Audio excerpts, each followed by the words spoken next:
নমস্কার বন্ধুরা, আজকে আমি করব সরষে ইলিশ। তার জন্য নিয়ে নিয়েছি চার পিস ইলিশ মাছ, আর নিয়েছি কালো জিরে, চিরা কাঁচা লঙ্কা আর সরষে পোস্ত।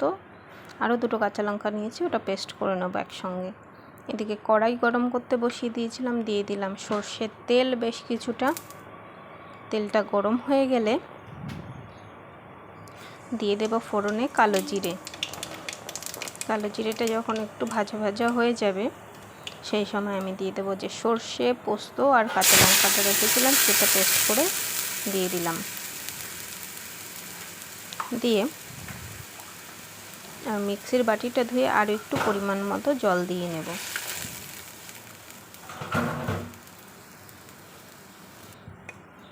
নিয়ে এটাকে দিয়ে দেবো এবার পরিমাণ মতো লবণ, আর দিয়ে দেবো পরিমাণ মতো হলুদ। দিয়ে মোটামুটি মিনিট 5 জন্য ঝোলটাকে আমি ফুটতে দেব, যাতে ঝোলটা ফুটে একটু ঘন হয়ে আসে।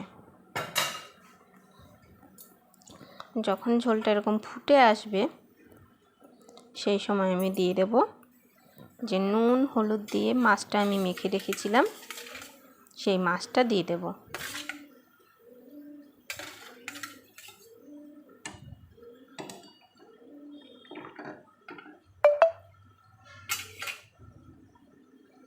মাছটা দিয়ে আমি মোটামুটি মিনিট 5 জন্য ঢাকনা চাপা দিয়ে রান্না করব।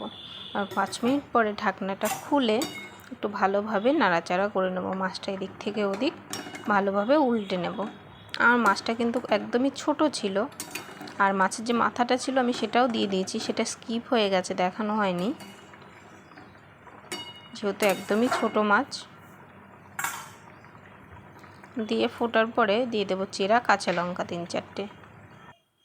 তারপরে গ্যাস বন্ধ করে নামিয়ে নিলেই রেডি হয়ে যাবে সরষে ইলিশ। আর ওপর থেকে দিয়ে দেব কাঁচা সরষের তেল, দিয়ে আরও 5 মিনিট মতো ঢাকনা চাপা দিয়ে রেখে দেব। তারপরে গরম গরম পরিবেশন করুন, দারুণ লাগবে খেতে। যদি ভালো লাগে একটা লাইক করবেন, কমেন্ট করবেন, শেয়ার করবেন। ধন্যবাদ। আর আমার চ্যানেলে নতুন হলে